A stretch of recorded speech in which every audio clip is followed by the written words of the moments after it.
जो निदानात्मक जो परीक्षण है उसके बारे में पढ़ेंगे, डायग्नोस्टिक टेस्ट। देखो उस समय पहले इसकी अवधारणा है, निदानात्मक जो परीक्षण है उसकी अवधारणा समझेंगे। कॉन्सेप्ट ऑफ डायग्नोस्टिक टेस्ट, यानी ये टेस्ट क्यों कर रहे हैं हम, निदानात्मक परीक्षण क्यों करते हैं। देखो जब आप पढ़ाते हो तो पढ़ाते हो आप हमेशा क्या पढ़ाते हो, शिक्षण उद्देश्य पढ़ाते हो, ठीक है। शिक्षण उद्देश्य तो आप बढ़ा रहे हो, पर आपका जो ये तो हो गया शिक्षण के लिए उद्देश्य हो गया, आपका शिक्षण क्या है, उद्देश्य निष्ठ हो गया। तो ये तो सही बात है कि आपको क्या करना है, पढ़ाने के बाद उद्देश्य प्राप्त करना है। पर यहाँ पर एक चीज और है कि उद्देश्य आपके किससे संबंधित भी होनी चाहिए, परीक्षण से भी संबंधित होनी चाहिए। यानी आप जो पढ़ा लिया आपने तो उसके बाद आप परीक्षा लोगे बच्चों की, ठीक है, यानी मूल्यांकन करोगे तो वो मूल्यांकन भी क्या हो, उद्देश्य निष्ठ हो, ठीक है। यानी आपके जो उद्देश्य की प्राप्ति कहाँ हुई है और उसके बीच में क्या रुकावट आई है, बाधा आई है, क्या कठिनाई है, उसके बारे में जानने के लिए हम क्या करते हैं, निदानात्मक परीक्षण करते हैं।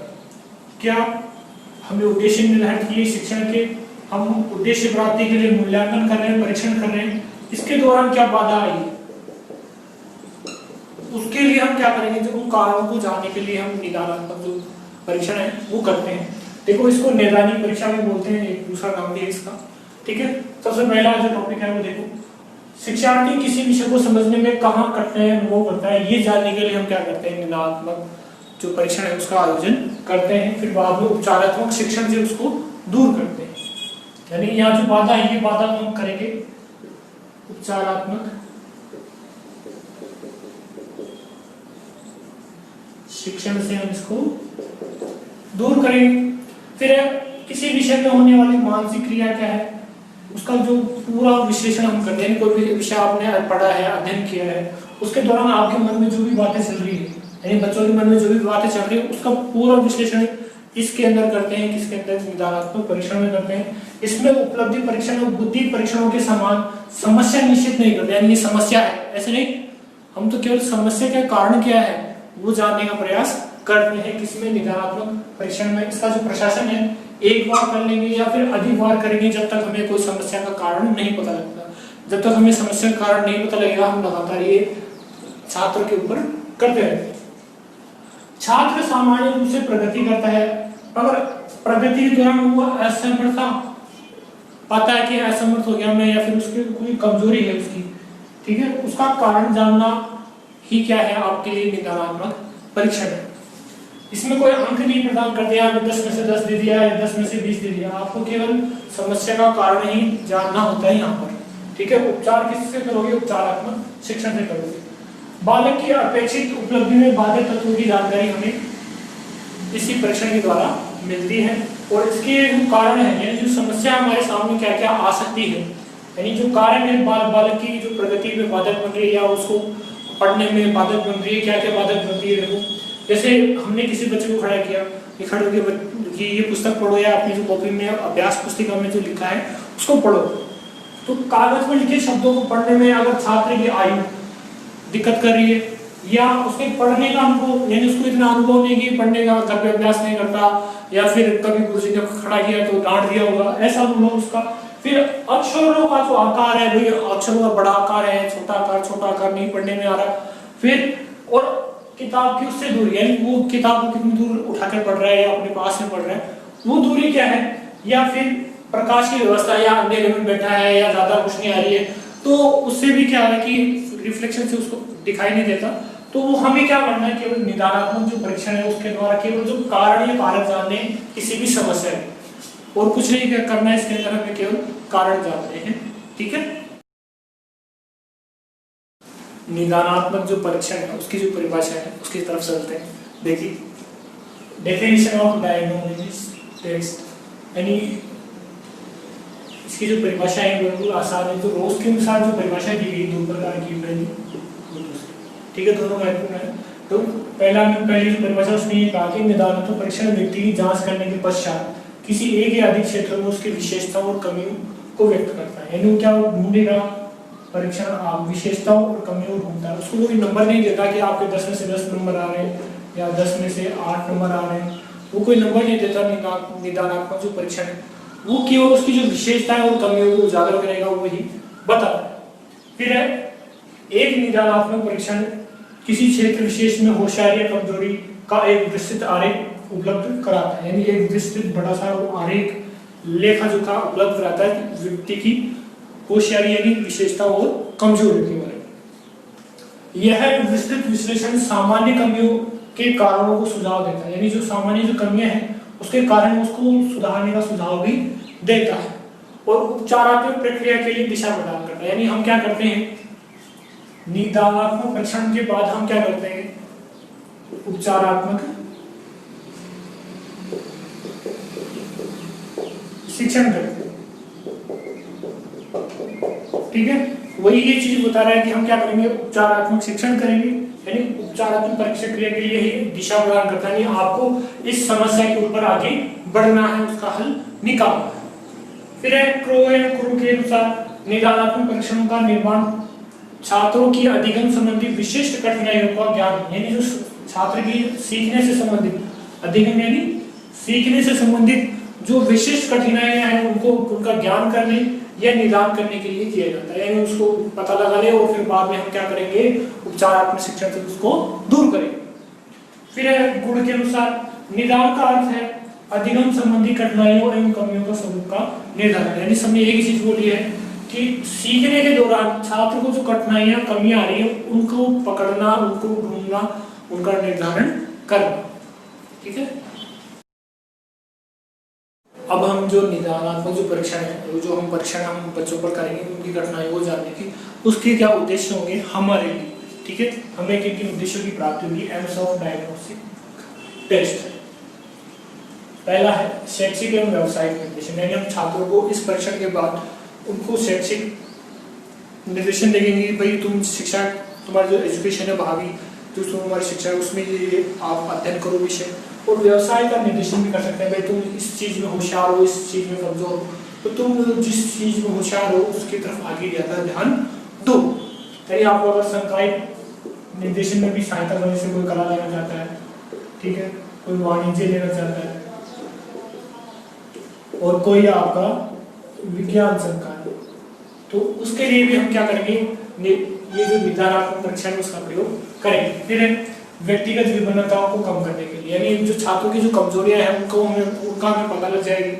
वो हमें पता लग जाएगी, तो हम उपचारात्मक शिक्षण से उसको दूर कर लेंगे। इससे जो छात्रों की जो दूरियां हैं, यानी कोई होशियार छात्र है तो उसको कम ज्यादा समझ में आता है, तो कम छात्र को अगर हम अलग से उपचारात्मक शिक्षण करेंगे तो वो भी क्या होशियार छात्र को बराबर ही अंक लाना शुरू कर देंगे, यानी उसकी जो कमजोरियां हैं वो दूर हो जाएंगी, और वो व्यक्तिगत जो भिन्नताएं कक्षा के अंदर, औसत छात्र, कमजोर छात्र, ठीक है, उन सब में कोई कमजोरी नहीं रहेगी। फिर है उपचारात्मक शिक्षण का आधार या दिशा देना, यानी हम निदानात्मक परीक्षण के बाद हम क्या करेंगे, उपचारात्मक शिक्षण करेंगे, उसकी आधार या दिशा देने के लिए भी क्या है, ये हमारी सहायता करता है। फिर है मूल्यांकन को स्पष्ट, प्रभावी और सार्थक बनाना, हम जो मूल्यांकन करते हैं, ठीक है, उसको स्पष्ट, प्रभावी, सार्थक बनाने के लिए निदानात्मक जो परीक्षण है वो हमारी सहायता करता है। ठीक है, क्योंकि ये क्या छात्र की कमजोरियों को हमें बता देता है, फिर हम क्या करते हैं, हम उन कमजोरियों को उपचारात्मक शिक्षण से दूर कर लेते हैं, इसलिए जो मूल्यांकन है वो अच्छा होता है और छात्रों के अच्छे नंबर आते हैं। फिर छात्रों की सूक्ष्मतम कमजोरी ज्ञात करें, यानी कोई बारीकी जो बहुत ज्यादा गहराई में हमें दिखाई नहीं देती या फिर हमें महसूस नहीं होती, वो सब भी हम क्या है, निदानात्मक परीक्षण के दौरान छात्रों की जो सूक्ष्मतम कमजोरियां हैं उनको हम जानते हैं। फिर है अधिगम अनुभव एवं शिक्षण अधिगम प्रक्रिया को प्रभावी बनाने के लिए भी हम निदानात्मक परीक्षण का प्रयोग करते हैं, क्योंकि छात्र और अध्यापक जो आपस में वार्तालाप करते हैं, प्रश्नोत्तर करते हैं, व्याख्यान करते हैं, ठीक है, उस प्रक्रिया को प्रभावी बनाने के लिए हम निदानात्मक परीक्षण का प्रयोग करेंगे, क्योंकि हमें छात्रों की कमजोरियां पता लग जाएगी, यानी वो छात्र झिझक, संकोची है, शर्मिला है, उसके बारे में हमें निदानात्मक जो परीक्षण उसके द्वारा ही पता लगेगा। फिर हम उसको सुधार कर और हमारा जो शिक्षण है उसको, शिक्षण अधिगम प्रक्रिया है उसको प्रभावी बना पाए। पिछड़े विद्यार्थियों की पहचान, जो पिछड़े छात्र हैं, जो भाई ऐसे विद्यार्थी है कमजोर,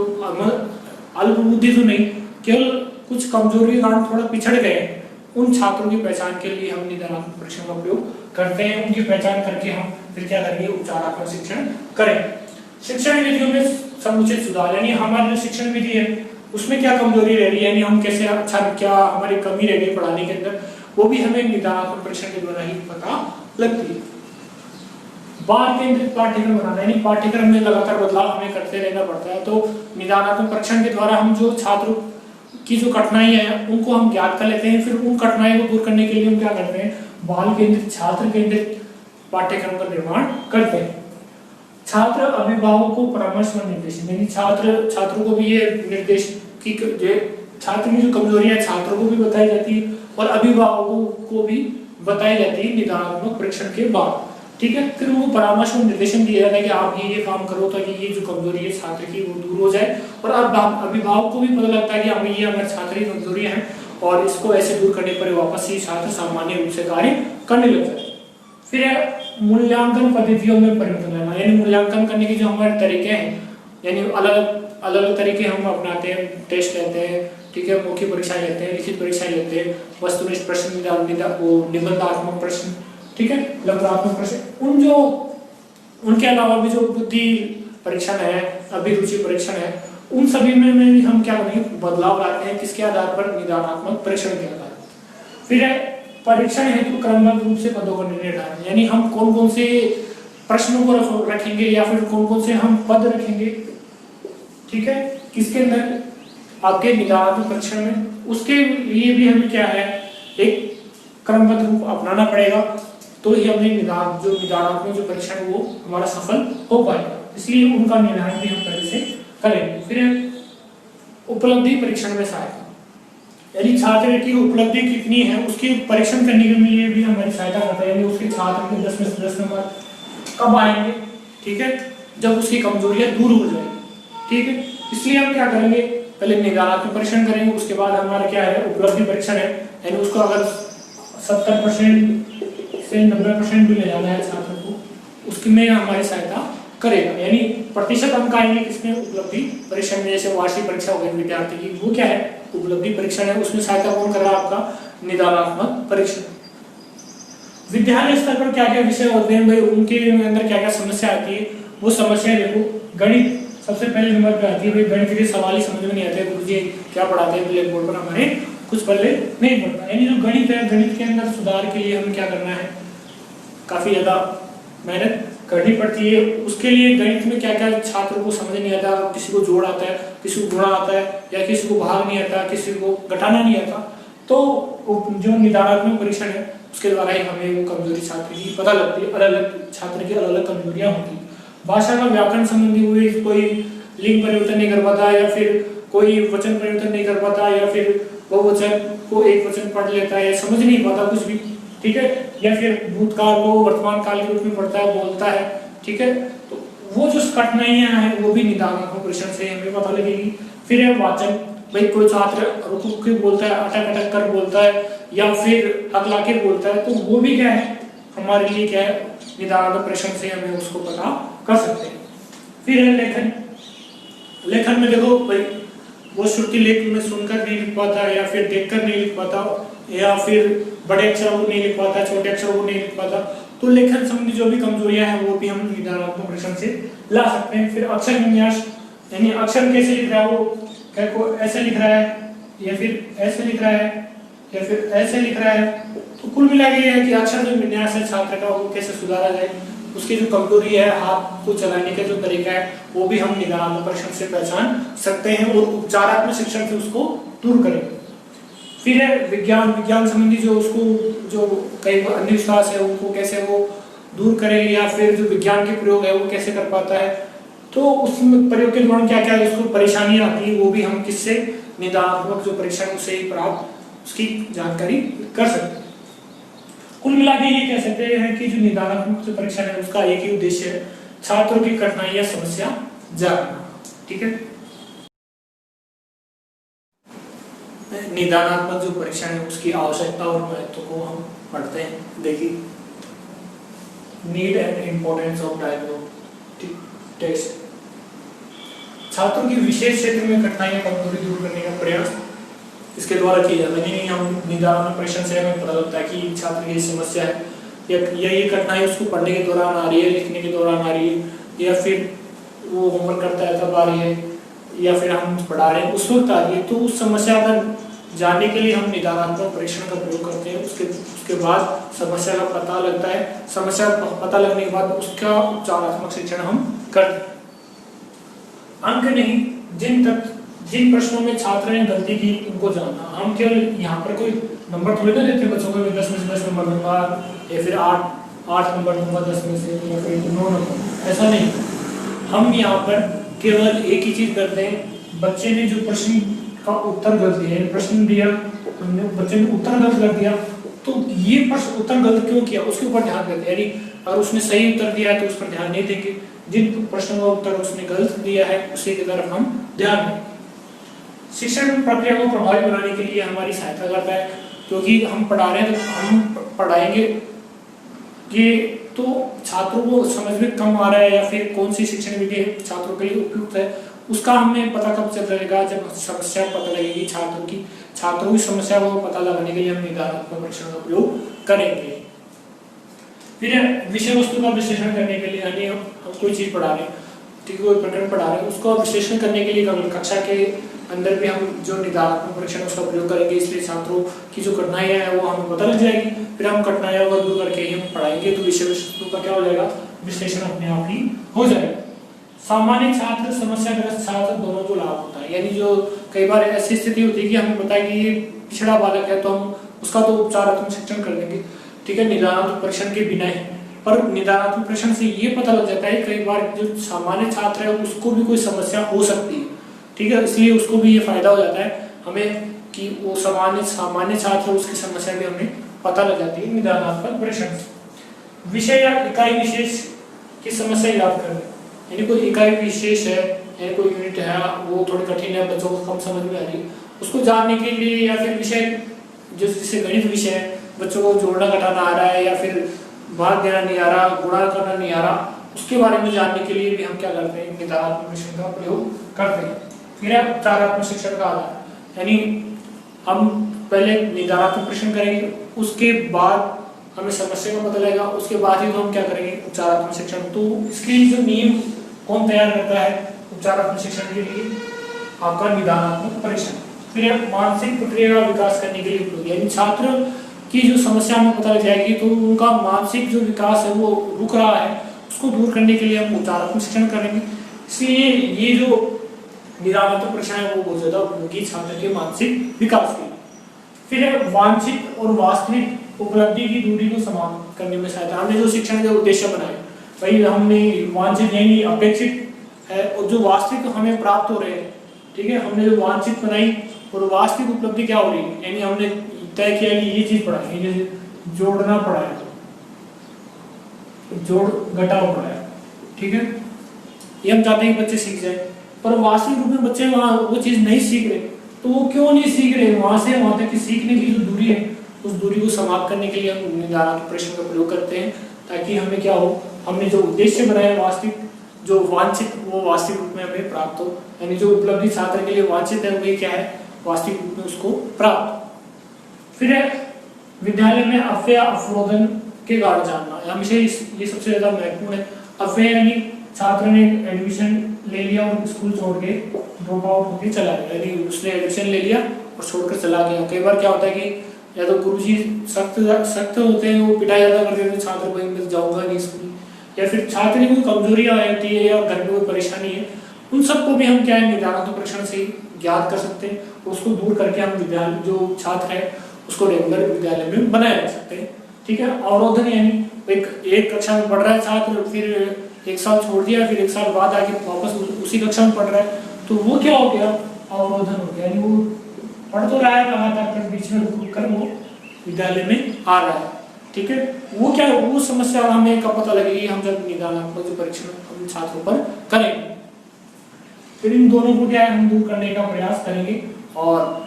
जो विद्यालय में छात्र लगातार आते रहे। मूल्यांकन प्रक्रिया को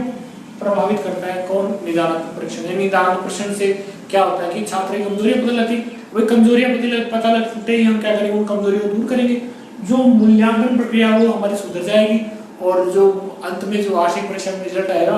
तो सभी छात्र अच्छे अंकों से उत्तीर्ण हो जाएंगे। मानसिक समस्याओं को तथ्य ज्ञात करने के लिए मन में उनके क्या समस्या है,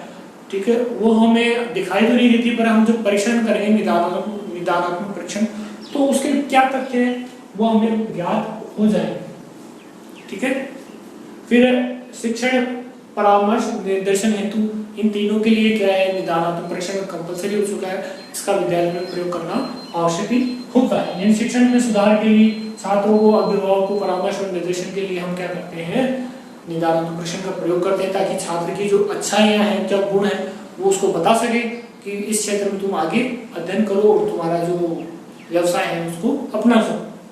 फिर समय अनिर्धारित होता है, यानी कभी भी हम परीक्षण करा सकते हैं, ऐसे नहीं कि आज कराना है कल कराना है, आज ही करा सकते हैं, ठीक है, जिससे हम एक से अधिक बार इसका प्रयोग करते हैं, ताकि जो छात्र की समस्या वो हमें पता लग जाए और हम उसको दूर कर सकें। अध्यापक अभिभावकों की ये बहुत ज्यादा सहायता करता है कि छात्र की क्या समस्याएं हैं, कहाँ पर ये रुक रहा है, कहाँ अवरोध उसको महसूस हो रहा है, फिर अध्यापक उसको जानकर, अभिभावक उसको जानकर दूर कर सकते हैं। छात्रों की जो कमजोरियां हैं या फिर उसकी जो कठिनाइयां हैं, उसके जो कारण होते हैं वो भी हम देख लेते हैं। देखिए,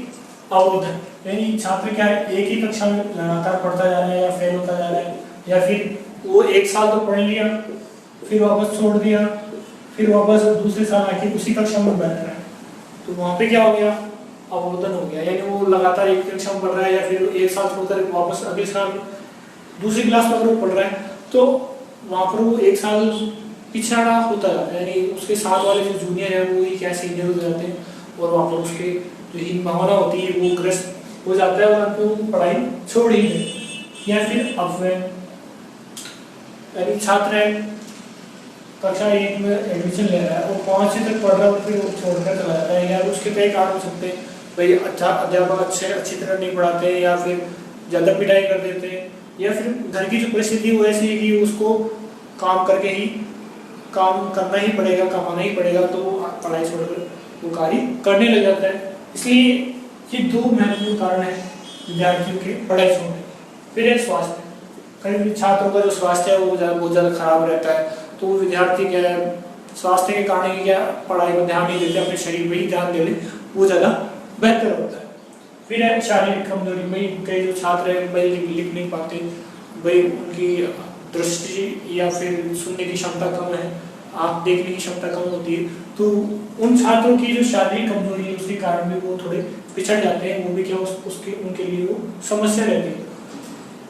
फिर विषय सामग्री का संबंधी है, विषय सामग्री है भाई किसी को जोड़ना अच्छा लगता है, किसी को घटाव अच्छा लगता है, ठीक है, ऐसे ही किसी को प्रयोग करना अच्छा लगता है, किसी को इतिहास संबंधित कहानियां पढ़ना अच्छा लगता है, तो ऐसे सबका जो व्यक्तिगत जो भिन्नता है छात्रों की वो भी क्या होती है, विषय के अनुसार बटी हुई होती है। किसी को सब एक ही विषय के अंदर ये चीज पसंद है, किसी को वो चीज पसंद है, तो वहां पर ही वो समस्या हमारे सामने रहती है। फिर है बुद्धि स्तर, भाई कई छात्र ऐसे होते हैं एक बार में पढ़ाते ही तुरंत उनको याद हो जाता है, कई छात्र होते हैं वो 2-3 बार में याद होता है, कई छात्रों को 5-6 बार में याद होता है, तो बुद्धि स्तर छात्रों का वो भी बहुत ज्यादा हमारे ऊपर प्रभाव डालता है। फिर है वातावरण, अभी वातावरण कैसा है, भाई घर का आस पड़ोस ऐसी जगह है जहाँ पर गुंडे बदमाश रहते हैं, तो वो छात्र सारे दिन उनको देखता ही तो वही गुंडागर्दी करके कमा लेंगे, पढ़ के क्या करेंगे, तो वहां पर वातावरण कैसा है वो छात्र के ऊपर बहुत ज्यादा प्रभाव डालता है। जैसा वातावरण मिलेगा छात्र बड़ा होकर वैसा ही बन जाता है, इसलिए उसका वातावरण है छात्र का वातावरण वो हमेशा साफ सुथरा रहना चाहिए। फिर भावना करती है, भाई अगर माता पिता सौतेला व्यवहार करते हो या फिर उसको प्यार नहीं करते हो, अध्यापक है वो गुस्से से बातचीत करता हो या गुस्से में आके पढ़ाता हो, या फिर जो अध्यापक है सबके सामने उसकी निंदा करते हैं, वो प्रार्थना स्थल में उसकी आलोचना करते हैं या फिर उसको डांटते हैं, तो उसके मन में क्या होती है, हीन भावना ग्रंथि, जो भावना ग्रंथियां हैं उनमें हीन भावना से वो ग्रस्त हो जाती है और वो कुंठित हो जाता है और मन ही मन अपने आप को कोसता है और वो शिक्षा से दूर होना प्रारंभ कर देता है। ठीक है, इन सब की समस्याओं के निदान के लिए हम निदानात्मक परीक्षण का प्रयोग करते हैं, हमें उनकी जो समस्याएं पता लग जाती है, हम उनको दूर करने के लिए उपचारात्मक शिक्षण प्रयोग में लाते हैं। निदानात्मक जो परीक्षण है उसका हम निर्माण कैसे करेंगे वो देखिए। Construction of diagnosis, diagnostic test. इसमें जो डॉक्टर एन.आर. शर्मा है, ठीक है, इन्होंने भारतीय जो संस्कृत भाषा है उसके ऊपर निदानात्मक परीक्षण का निर्माण किया। संस्कृत भाषा संबंधी त्रुटियों का निदानात्मक परीक्षण, यानी कुल मिला के ये कि पहले क्या कहता है, विकसित देश है उन्होंने इसका निर्माण किया, पर भारत में भी लोगों ने इसका, जो हमारे जो अध्यापक है उन्होंने, प्रोफेसर है, उन्होंने इनका निर्माण किया, ठीक है। Diagnostic test for teacher of Sanskrit language. फिर बी.आर. शाह है, उन्होंने कक्षा 10 के लिए गणित में निदानात्मक परीक्षण का निर्धारण किया, उसका निर्माण किया। Diagnostic test in arithmetic for 10th standard. फिर एम.एस. रावत ने भी इसका रसायन विज्ञान में निदानात्मक परीक्षण का निर्माण किया। डायग्नोस्टिक टेस्ट इन केमिस्ट्री, ठीक है। इसके हमने 4 चरण माने हैं इसके निर्माण के। सबसे पहले उद्देश्य स्पष्ट रूप से निर्धारित किए जाए, यानी हम कोई भी कार्य करते हैं उसका कोई उद्देश्य होता है, इसलिए जो निदानात्मक परीक्षण है उसके भी हम उद्देश्य बनाएंगे, ठीक है। हमें कौन कौन से उद्देश्यों की प्राप्ति करनी है हम उनको स्पष्ट रूप से लिखेंगे। फिर विषय वस्तु का विश्लेषण कर शिक्षण बिंदु का निर्धारण, यानी हम जो शिक्षण बिंदु का निर्धारण करेंगे कि भाई ये विषय वस्तु हमारी है, उसको अच्छी तरह पढ़ेंगे, समझेंगे, और छात्रों की जो कठिनाई है वो स्तर कौन कौन सा आएगा उसके आधार पर हम क्या करेंगे, शिक्षण बिंदु का निर्धारण करेंगे। प्रत्येक शिक्षण बिंदु पर संक्षिप्त उत्तर वाले 3, 5 या 7 सरल प्रश्न बनाना, यानी हम क्या करेंगे, हर शिक्षण बिंदु पर कम से कम 3 तो बनाने, ज्यादा से ज्यादा 5 या 7 आप बना सकते हैं प्रश्न, और सरल होंगे, ठीक है, ज्यादा कठिन नहीं होगा। फिर प्रश्नों को सीखने के क्रम में सरल से कठिन की ओर, यानी बच्चे क्या करेंगे, सरल प्रश्नों को पहले आसानी से उत्तर देंगे, कठिन को नहीं दे पाएंगे, यानी अगर कठिन पहले दिए तो सरल को भी वो कठिन मारने लग जाएंगे, इसलिए हमेशा सरल प्रश्नों को हमेशा आगे दें और कठिन को अंत में दें। इस क्रम में आपको लिखना होगा आपके निदानात्मक परीक्षण, ठीक है। इस प्रकार आपको एक परीक्षण का निर्माण करना है। समस्या जो आप लेना चाहे, शिक्षण बिंदु आप जो लेना चाहे, और जो प्रकरण आप लेना चाहे, आपकी इच्छा पर निर्भर है।